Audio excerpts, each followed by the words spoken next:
ハピナスのステータス速報。ジャスパルと申します。スプリングフェス2025で生息が確認されたピンプク、ラッキー、ハピナスのステータスが判明しましたので、皆さんと一緒に確認していきつつ考察、解説していきたいと思います。なお、解禁初日の情報であるため間違っていることなどあるかもしれません。その場合、補足訂正を概要欄、コメント欄に追記いたします。ご了承ください。ということで、幸せのいっぱい詰まった卵を抱えるポケモン界の看護師ラッキーたち、イメージ通りのステータスとなったんでしょうか。それでは参ります。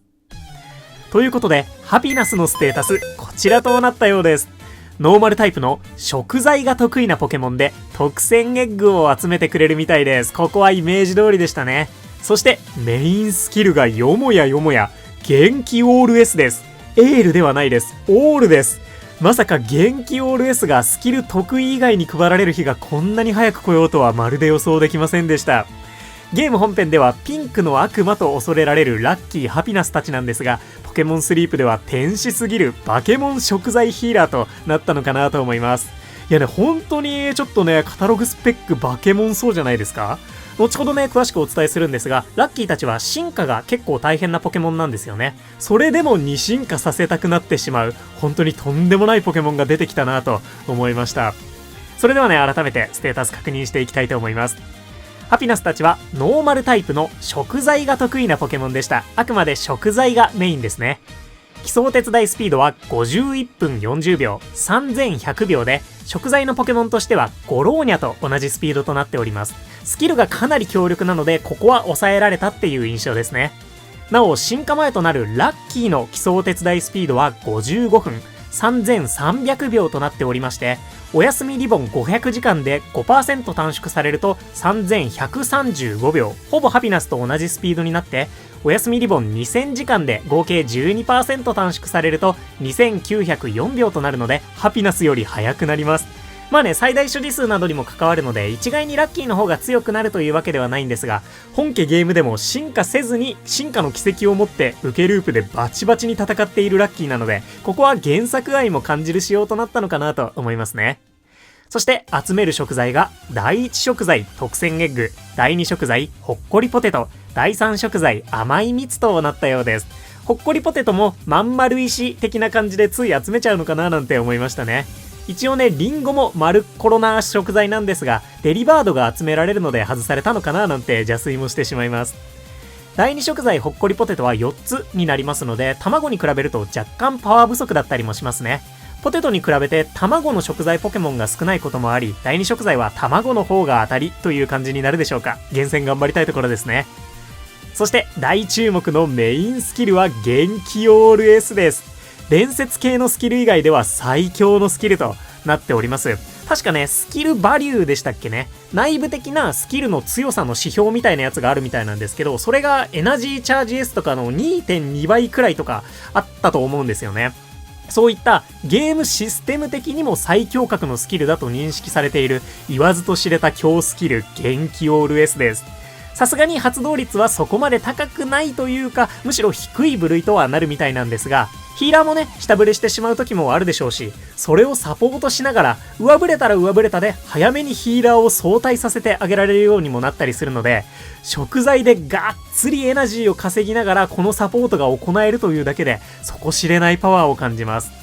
元気チャージ持ちの食材ポケモン大好き TV のパルとしては、彼らのサポートをしながら食材を集められるハピナス、めちゃくちゃ育成したいなと思いました。またね、次のフィールドでは元気チャージ持ちのアーボックやチルタリス、木の実ポケモンが活躍するのではと予想されているんじゃないかなと思うんですが、そうなってくるといよいよ専属ヒーラーなしでもチームが回せるようになってくるかもしれませんね。そんな汎用性抜群、可能性の化け物って感じがしますね。ポケモンスリープもいよいよここまで来たなという感じです。今後ね、木の実ポケモンの元気オール持ちとかもちょっと期待してしまいますね。そして最大所持数は21個となっております。これ結構多いと思います。スピードの遅さに反してかなり多めな数値となっておりまして、2進化することで31にもなりますので、かなりしっかりとした数を確保することができます。スキルの発動率こそ高くないものの、その強さも損なわないように所持数多めにしてくれたのかもしれませんね。まあ見た目的にもね、包容力ありそうなので妙に納得感はあるかなと思います。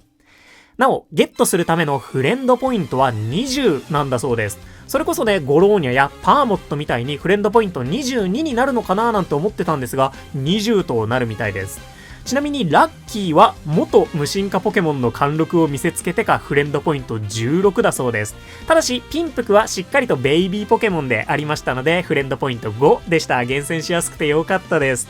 まあね、進化にコストがかかるわけなんですけれども、どうせならね、元気オールのレベルも上げたいなと思うので、やっぱりピンプクから狙うのがいいのかなとは思います。まあね、ラッキーからゲットして進化させても十分活躍してくれるとは思いますね。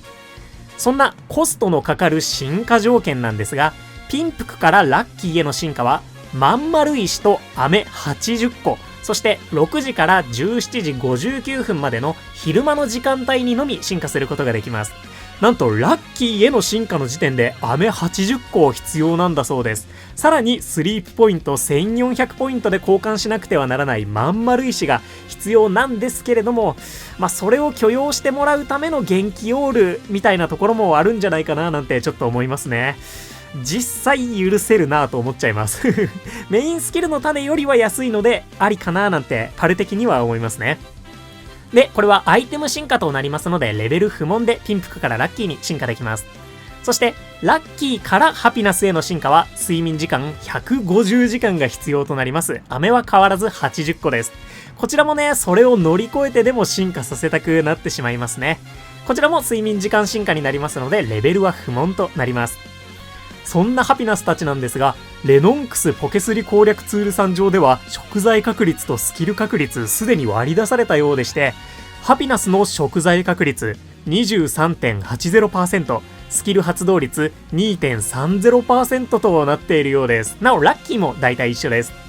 食材確率 23.80% はかなり高いなと思いました。同じスピードのゴローニャが 28% もあってトップクラスの食材確率を誇っているんですが、若草大豆より特選エッグの方が 15% エナジーが高いので、それを考えると食材確率はバッチリ高いと言えるかと思います。すでに計算ツールにも反映されていたので軽く見てみたんですが、お手伝いスピードの遅さを補ってあまりある食材確率となっているようで、デリバードよりも 15% ほど多く卵を集められるようです。なお、第2食材のほっこりポテト4個はゴローニャと同じ数となりますので、そこはゴローニャの方が得意だったりしますね。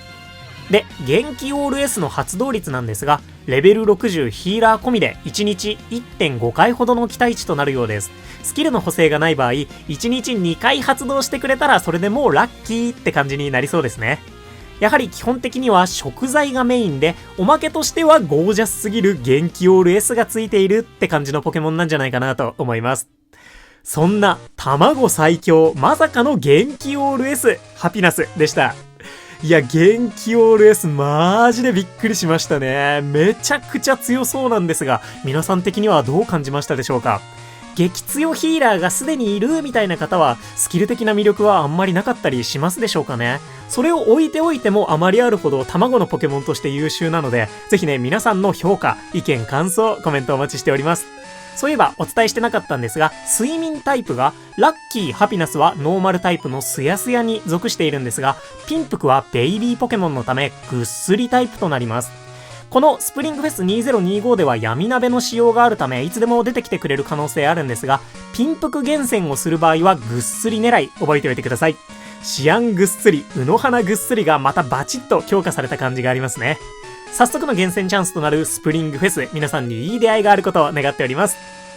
ということで、ここまでご視聴いただきまして誠にありがとうございました。お相手パルでした。よろしければ動画にグッドを押していただけますと動画制作の励みになります。いつも本当に応援ありがとうございます。それでは始まりましたスプリングフェス2025、各々の目標に向けて楽しみ尽くしていきましょう。今日も元気にいってらっしゃい。またね、バイバーイ。